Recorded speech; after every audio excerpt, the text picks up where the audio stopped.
Radha Radhe. Today is Saturday, 20th July 2024. And here we are to present you this recap video for today's Bhagavad Gita study session, continuing along our journey of chapter 9. As always with me, here is Mummy, and let us know, Mummy, is it a special occasion and what's in store? Radhe Radhe. Yes, Gagan, today is a very important day. It is Guru Purnima. Guru Purnima, where we pay our gratitude and obeisance to our Guru. So here, our Guru, Jagat Guru Kripaluji Maharaj, his wisdom is being given to us by Swami Mukundanandji through his Bhagavad Gita wisdom.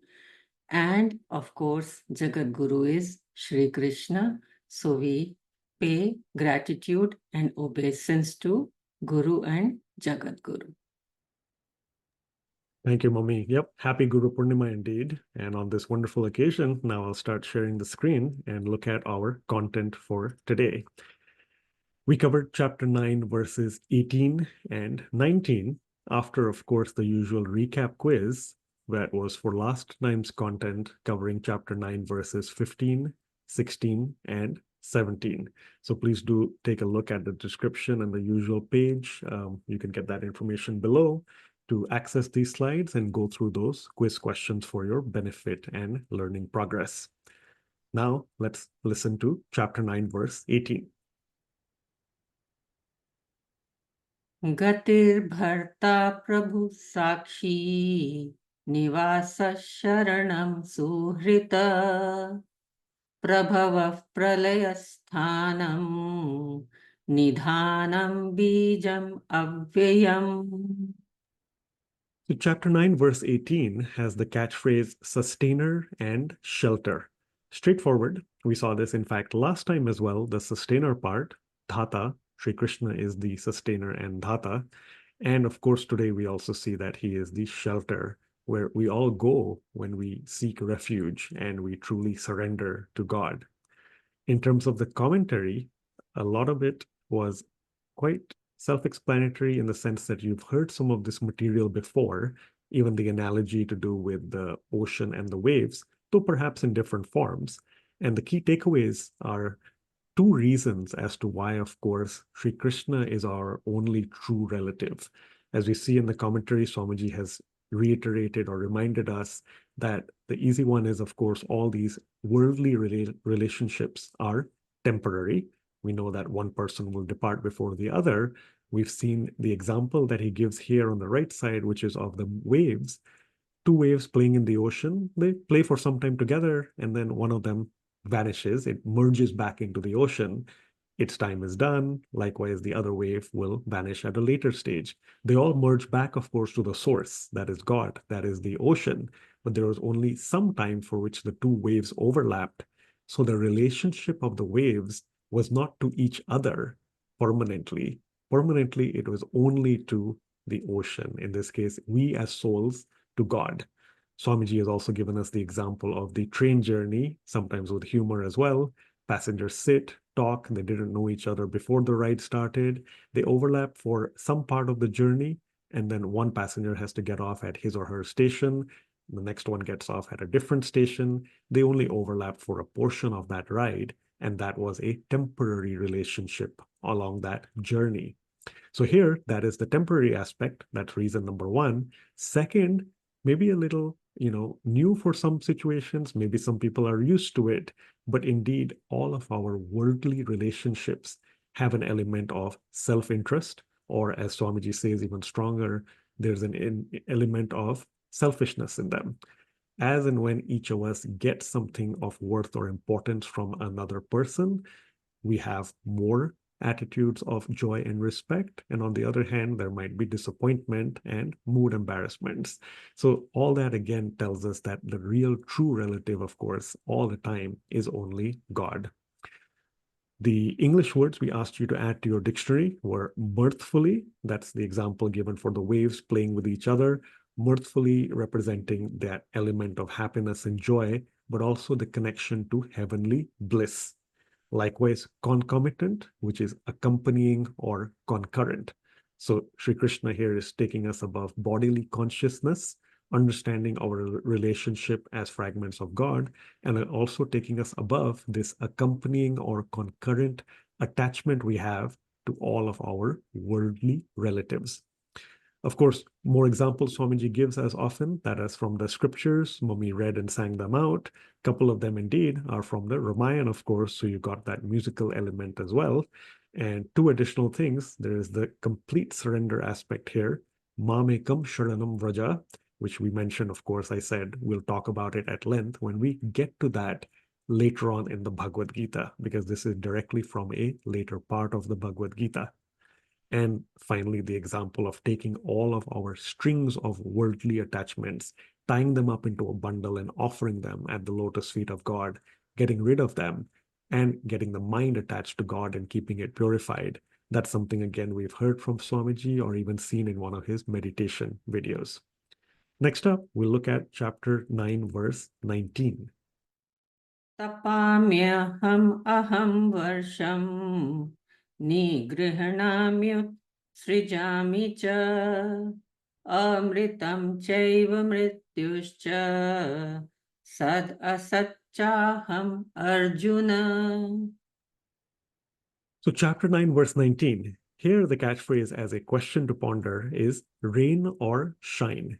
The simple one, of course, is we see in this verse specifically, Sri Krishna says, of course, he distributes heat as the sun, and of course also he can withhold or he can send forth rain. So rain or shine, but also in the usual English phrase sense that a lot of you are hopefully familiar with, rain or shine, doesn't matter all the time. It's always God who is around us and with us. So chapter 9, verse 19, Sri Krishna says, indeed, he radiates heat as the sun, he withholds, as well as sends forth rain. He is immortality, he is death personified, he is the spirit, and he is matter. So all this is hopefully straightforward. In terms of the explanation and the commentary, Swamiji reminds us or introduces us to the Chatushloki Bhagavat. As we mentioned in class, look at the slides, please. There is a video link we'll be sharing that talks a little bit about the Chatushloki Bhagavat. And in essence, of course, the key verse, as Mummy explained to us in class as well, it is here talking about everything and the only thing prior to creation is Sri Krishna. The only thing and everything after dissolution is also him, Sri Krishna, nothing but his very self. And so even when Brahma was born, we know he's the creator of this universe, but again, all that instruction, all that guidance, the power, the energy came only from Sri Krishna.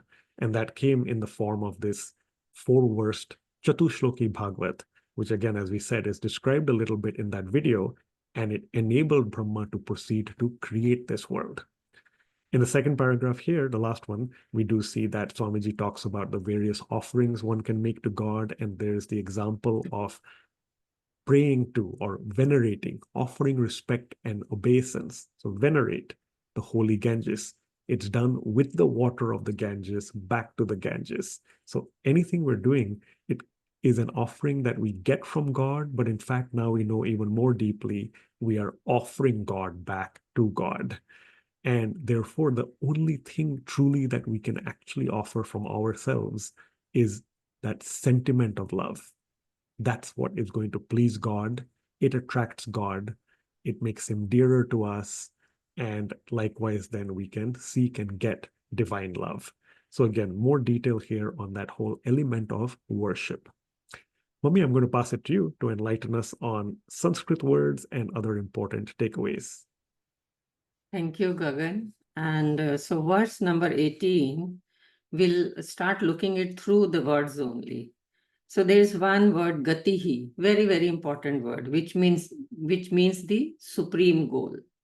Then prabhavaha. Prabhava means the origin, and pralaya, that means dissolution.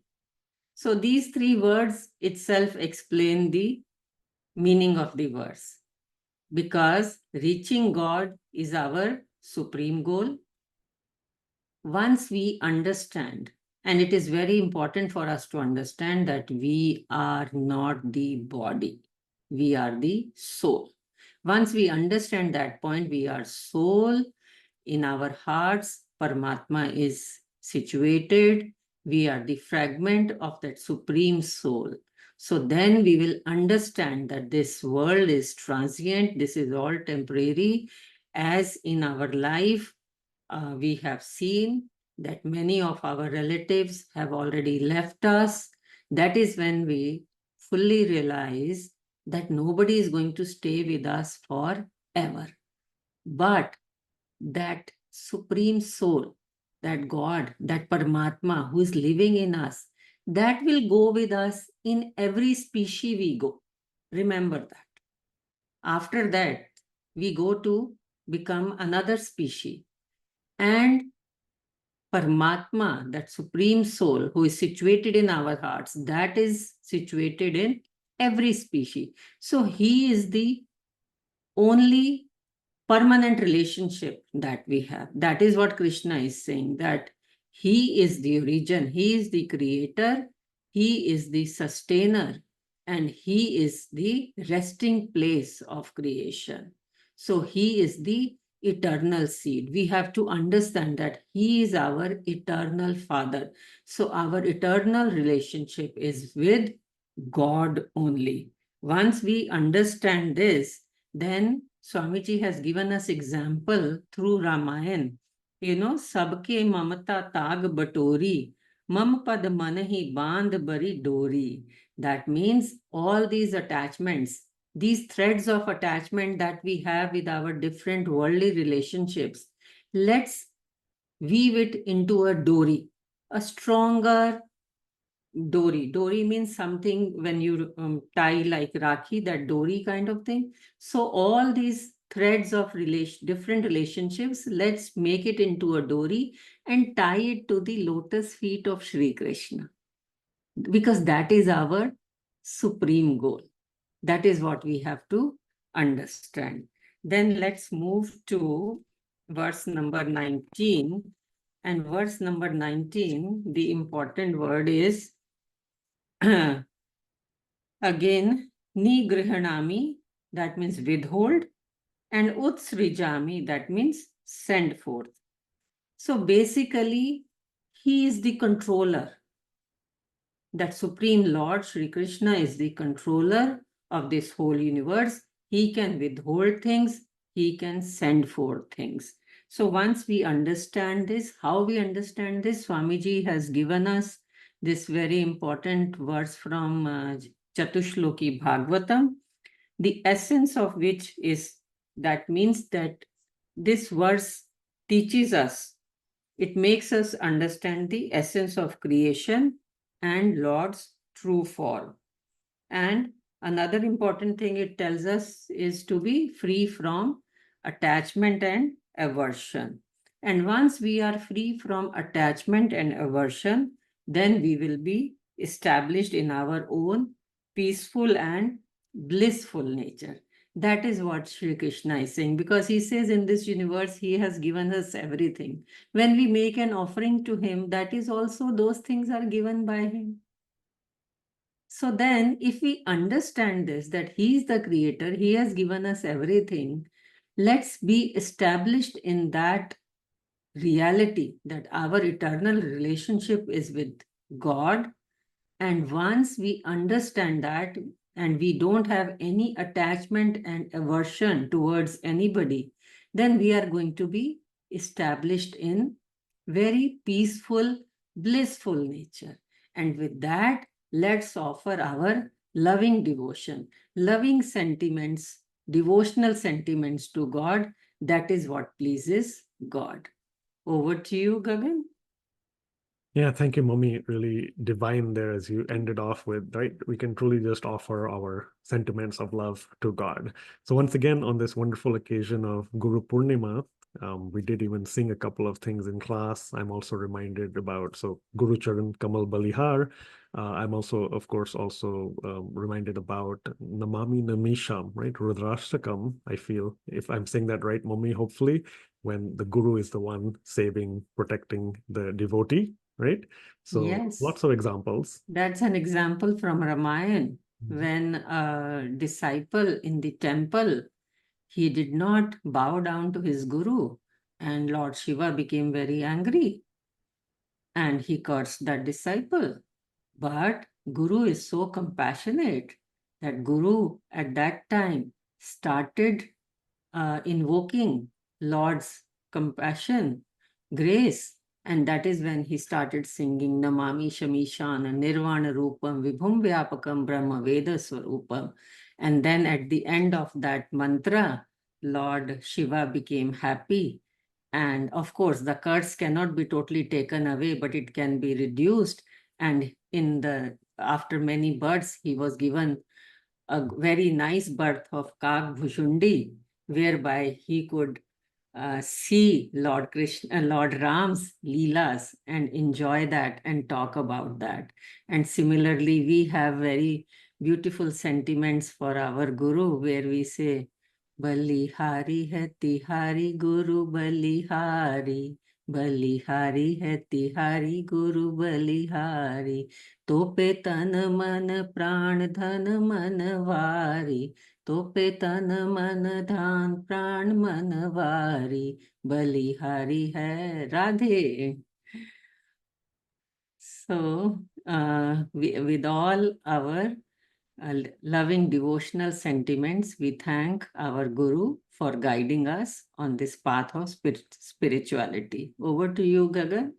Absolutely. Lots of gratitude on Guru Purnima once again. Swamiji, Maharaji, Guru, thank you so much. Once again, we do look forward to seeing you next week, usual time and place. So that's Saturday, 27th July, 2024, 8 a.m. Central Time, 6:30 p.m. India time. Thank you so much. Radhe Radhe. Radhe Radhe.